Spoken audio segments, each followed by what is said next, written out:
अस्सलाम वालेकुम क्लास।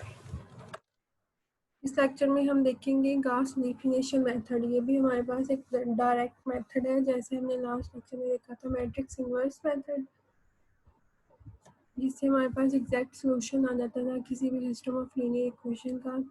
तो सिमिलरली ये भी हमारे पास एक ऐसा ही मेथड है जिससे हम एग्जैक्ट सॉल्यूशन निकाल सकते हैं सिस्टम ऑफ लीनियर इक्वेशन का। तो सबसे पहले हम ये देखते हैं कि गॉस एलिमिनेशन मेथड हमारे पास होता क्या है। हम अपनी आसानी के लिए an linear system of equations लेने की बजाय कि एक सिस्टम ले लेते हैं 3 इक्वेशंस का। तो वो कैसा बनेगा, a11x1 plus a12x2 plus a13x3 equal to b1, a21x1 plus a22x2 plus a23x3 equal to b2, a31x1 plus a32x2 plus a33x3 equal to b3। तो ये आपके पास एक सिस्टम बन गया है 3 इक्वेशंस का। इसको हमने नाम दे दिया 1 2 3। तो हम देखते हैं कि हमने गॉस एलिमिनेशन मेथड को कैसे यूज़ करना है, कैसे ये बनता है। तो इसमें सिमिलरली हमने मैट्रिक्स ए को नाम दे दिया, जो इसके कोफिशिएंट्स की थे वो मैट्रिक्स ए है, बी मैट्रिक्स जो आपके पास राइट हैंड साइड पर एंट्रीज है वो, और एक्स आपके पास solution x1 x2 small x1 x2 and x3। हमें पता है कि हमारे पास जो ऑगमेंटेड मैट्रिक्स होता है बेसिकली वो क्या होता है, वो हमारे पास होता है इसमें हम यहाँ एक डॉटेड लाइन बना के ये लेफ्ट हैंड साइड की जो बी मैट्रिक्स है उसकी एंट्रीज आ जाती है और यहाँ ए की एंट्रीज आ जाती है और इसकी नोटेशन ये होती है। इसको हम कहते हैं ऑगमेंटेड मैट्रिक्स है। अब ये जो गॉस एलिमिनेशन मेथड है, जब हमने इसको यूज़ करना है तो हमने इसको ऑगमेंटेड मैट्रिक्स बना के यूज़ करना है, जिससे हमें आसानी हो जाएगी अपने सॉल्यूशन निकालने में, कि हमारे 3-4 स्टेप्स में इजीली सॉल्यूशन आ जाएगा। बस हमने एक जो पैटर्न है उसको फॉलो करना होगा। ये जो 3 हमारा सिस्टम ऑफ लीनियर इक्वेशन, ये सिस्टम ऑफ लीनियर इक्वेशन बन रहा है, इसमें हमारे पास ये जो a11 एंट्री है ये पिवट एंट्री इसको कहते हैं, न्यू पिवट या पिवट। तो आपके पास सेकंड और थर्ड जो इक्वेशन है हम इसमें से x1 एलिमिनेट करेंगे। सबसे पहले स्टेप के अंदर हम x1 एलिमिनेट करेंगे, किसमें से, सेकंड और थर्ड इक्वेशन में। तो जब हम फर्स्ट स्टेप में ये सेकंड और थर्ड में से x1 एलिमिनेट कर देंगे तो हमारे पास ऐसा होगा कि सेकंड और थर्ड इक्वेशन की इतनी हमारे पास बच जाएगी, बाकी जो चीज़ होगी। फिर जो नेक्स्ट स्टेप होगा उसके अंदर हम थर्ड इक्वेशन के अंदर x2 रिमूव कर देंगे। तो हम देखते हैं ये हमने कैसे करना है। तो जो फर्स्ट इक्वेशन है आपके पास, फर्स्ट इक्वेशन है, इस फर्स्ट इक्वेशन को हमने मल्टीप्लाई कर दिया a21 से, नेगेटिव a21 से, और डिवाइड कर दिया a11 से। तो आपके पास ये जो a11 है फर्स्ट में से कैंसिल हो जाएगा, तो यहाँ क्या बनेगा, नेगेटिव a21 x1। तो इसी तरह कॉरस्पॉन्डिंग ये इसकी एंट्रीज के साथ भी।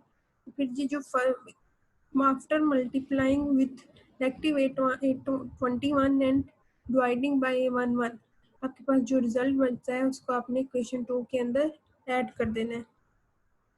तो यही हमने यहाँ पर किया है, multiplying 1 by negative a21 and dividing by a11। तो डिवीजन में जो आपके पास एंट्री होगी that should not be equal to 0। तो आपके पास a11 इज नॉन 0, कि आपके पास कोई भी नॉन 0 एंट्री होगी। ये जो इक्वेशन 1 है उससे मल्टीप्लाई किया नेगेटिव a21 को, डिवाइड किया a11 से, तो आपके पास ये एक इक्वेशन बन जाएगी। नेक्स्ट हमारे पास ये कैंसिल हो गया, तो आपके पास ये जो इक्वेशन बन गई है इसको हमने ऐड कर दिया इक्वेशन 2 के अंदर। तो आफ्टर एडिंग टू इक्वेशन 2, तो आपके पास इक्वेशन 2 है उसके अंदर आप ऐड करोगे तो आपके पास ये जो फर्स्ट एंट्री है a2 की वो कैंसिल हो जाएगी, और आपके पास जो आंसर बचेगा that is a22 negative a21 a12 a11 x2 plus a23 minus a21 a13 over a11 x3। तो ये आपके पास राइट हैंड साइड पे एक आ गई है। अब हो ये जो आपके पास बन रहा है ये एक आंसर को कांस्टेंट ही आएगा। कोफिशिएंट इन तमाम कोफिशिएंट्स को ऐड करो, मल्टीप्लाई डिवाइड करने के बाद आपके पास एक आंसर एक कांस्टेंट ही आ रहा होगा, एक कोफिशिएंट ही आ रहा होगा। तो हमने उसको नाम दे दिया एक A22 प्राइम का। सिमिलरली इसको हमने नाम दे दिया A23 प्राइम का। इसे हमने नाम दे दिया कि हमारे पास B2 प्राइम है। तो ये ऐसे ही हो जाएगा कि A22 prime plus A22 prime x2 plus A23 prime x3 is equal to B2 prime. अब आपने जो थर्ड इक्वेशन है उसमें से भी x1 को रिमूव करना है। तो सिमिलरली हमने क्या किया, जो इक्वेशन 1 थी उसको मल्टीप्लाई किया -A31 से और डिवाइड कर दिया है A11 से। तो अब यहाँ पे भी आपके पास जो A11 है वो नॉन ज़ीरो होना चाहिए। तो after multiplying by -A31 and dividing by A11, तो आपके पास ये क्या बना, -A31 A11 divided by A11। ये कैंसिल हो गया और बाकी सिमिलरली बाकी एंट्री से के साथ भी -A31 मल्टीप्लाई हुआ और A11 डिवाइड हो गया। अब आपने इसी को ऐड कर लिया किसके अंदर, इक्वेशन 3 के अंदर। एंडिंग दिस टू इक्वेशन 3, तो आपके पास ये क्या बनेगा, -A31 x1 -A31 A12 A11 x2 -A31 A13 A11 x3 equal to -A31 B1 over A11। इसको ऐड किया इक्वेशन 3 में, तो A31 x1 plus A32 x2 plus A33 x3 equal to B3। अब ये अपोजिट साइंस के साथ same entries तो cancel हो गई हैं। अब आपके पास इसमें से भी इक्वेशन 3 में से भी x1 ख़त्म हो गया है। तो आपके पास ये ऐसी एंट्रीज बन जाएंगी। अब इसमें ये जो है इसको हमने नाम दे दिया A32 प्राइम का, इसको A33 प्राइम का और इसको B3 प्राइम का। तो आपके पास ये बन गई equation A32 prime x2 plus A33 prime x3 equal to B3 prime. तो अब जो आपके पास अगमेंटेड मैट्रिक्स अगर देखो तो क्या बन जाएगा, A11 A12 A13 B1 0 A22 prime A23 prime की x1 और x सेकेंड और थर्ड रो में से आपके पास x1 1 कैंसिल हो खत्म हो गए, 0 0 A22 prime A23 prime B2 prime. Similarly यहाँ पर A32 prime A33 prime and B3 prime.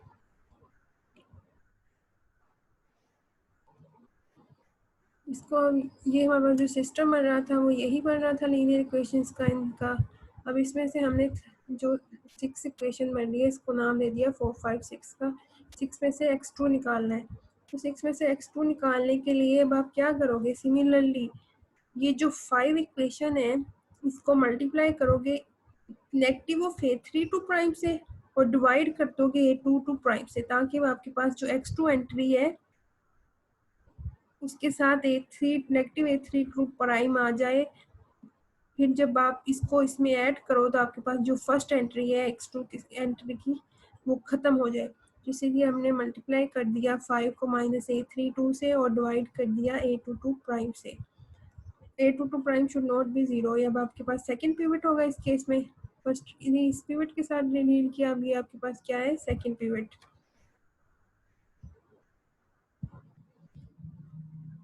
अब सिमिलरली इस केस में भी आपके साथ ऐसा ही आपने किया, तो ये -A32 prime multiply A22 prime over A22 prime x2 -A32 A23 prime A23 prime over A22 prime, और ये इक्वल टू राइट साइड पे भी आपके पास -A32 प्राइम मल्टीप्लाई हुआ और A22 प्राइम डिवाइड हो गया। इसको जब आप 6 में ऐड करोगे तो आपके पास जो रिजल्ट आएगा उसमें जो कोफिशिएंट x3 के साथ आ रहे होंगे उसको आप नाम दे दोगे A33 डबल प्राइम का, और ये जो आपके पास आ रहा होगा x2 के साथ ये आपके पास वैसे कैंसिल हो जाएगी x2 वाली टर्म। तो ये 33 डबल प्राइम उसको नाम दिया, और जो आपके पास लेफ्ट हैंड साइड पे एंट्री आ रही थी उसको B3 डबल प्राइम का नाम दे दिया। तो अब आपके पास जो ऑगमेंटेड मैट्रिक्स बनता है वो क्या है, A11 A12 A13 B1 0 A22 prime A23 prime B2 prime 0 0, और यहाँ आपके पास आ गया A33 double prime B3 double prime. यही अब इस केस में हमारा जो सिस्टम बन रहा है लीनियर इक्वेशंस का ये है। अब इसमें से अगर हम x3 की वैल्यू देखें तो वो क्या आएगी, v3 double prime over a3 double prime. तो इसकी सब्सटीट्यूशन 8 के अंदर कर दें तो आपके पास x2 की वैल्यू आ जाएगी। फिर अब जो x1 x3 और x2 की वैल्यू आई है इसकी बैक सब्सटीट्यूशन 7 के अंदर करेंगे तो x1 की हमारे पास वैल्यू आ जाएगी। From 9 we get x3 by substituting of x3 in 8 we get x2 and then by substituting into 1 we get x1। इसी जो एलिमिनेशन प्रोसीजर है इसी को हम कहते हैं कि हमारे पास गॉस एलिमिनेशन मेथड है। इससे रिलेटेड हम एग्जांपल देखते हैं। Solve by Gauss elimination method the equation given है हमारे पास सिस्टम ऑफ लीनियर इक्वेशन। 1 का नाम दिया, 2 का एंड 3 का। अब हमने इसका सिंपल सिर्फ एक ऑगमेंटेड मैट्रिक्स बना के उसमें जो उसकी जैसे हम रो एचेलॉन फॉर्म बनाते हैं उसकी मदद से उसकी रो एचेलॉन एक फॉर्म बनानी है जैसे हमने प्रोसीजर में फॉलो किया उसी को फॉलो करते हुए। अब आप इसका ऑगमेंटेड मैट्रिक्स देखो तो वो कैसे बनाओगे, ए बी 2 1 4 8 -3 2 4 11 एंड 11 1 -1 और यहाँ डॉटेड लाइन और आपके पास क्या आ जाएगा, बी की एंट्रीज 12 20 एंड 33। अब हमने सिमिलरली अब फर्स्ट हमने ये वाली एंट्री रो 2 में से x1 की है, x1 की जो है उसे ख़त्म करना है और रो 3 में से जो x1 की कोफिशिएंट है उसको ख़त्म करना है। तो हम क्या करेंगे, जैसे हमने इसको फॉलो किया था, R1 जो मैट्रिक्स है, मैट्रिक्स की जो R1 रो है हमारे पास, R1 को हम मल्टीप्लाई करेंगे 8 से, -8 से R1 को मल्टीप्लाई किया -8 से हमने और डिवाइड कर दिया 2 से, तो हमारे पास क्या आ जाएगा। और अब वो फिर एंड पे क्या कर देते हैं, ऐड कर देते हैं। R2 ये रो है, इसके अंदर हम लास्ट पे ऐड करते हैं। सबसे पहले क्या करते हैं, R1 को मल्टीप्लाई किया, किस नंबर से मल्टीप्लाई करते हैं, जो R2 के अंदर फर्स्ट पे एंट्री मौजूद है।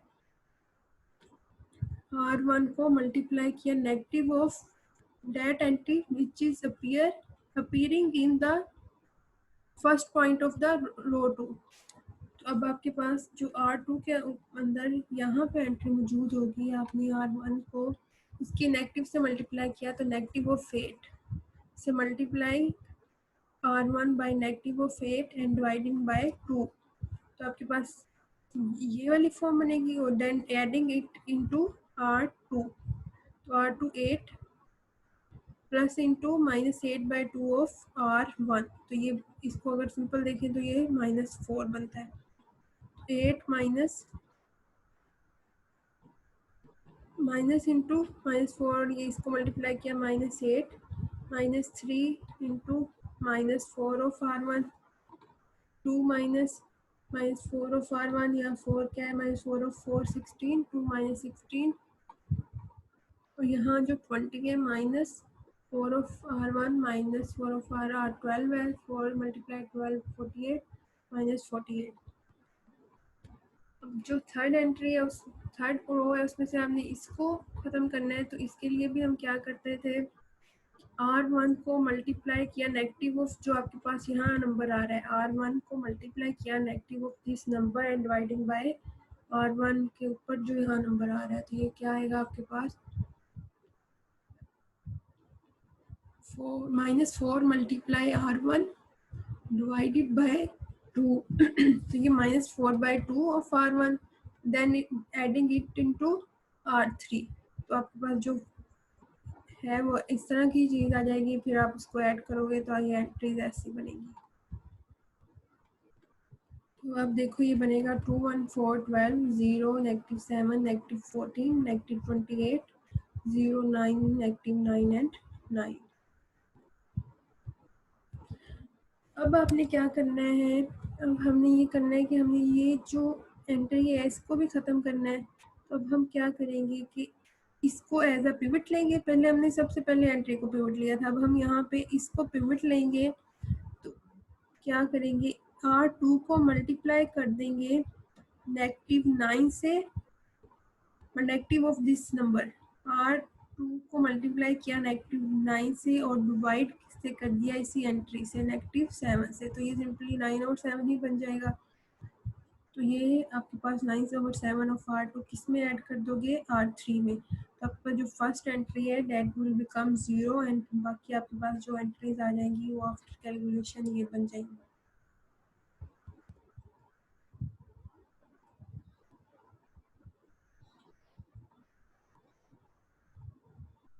जो आप ऑपरेशन यहाँ पे सबसे पहले लिखते हो ना, आपने उसी रो के अंदर वो काम करना है। तो हमारे पास ये जो अब बन गया है, तो इसकी जो बूलियन रिड्यूस्ड इक्वेशन है, ये जो ऑगमेंटेड मैट्रिक्स बनता है, इसको अगर आप मैट्रिक्स सिस्टम ऑफ इसका लीनियर इक्वेशंस बनाओ तो आपके पास क्या बनेगा, this is 2x + y + 4z = 12 and this is -7y -14z = -28 and -27z = -27।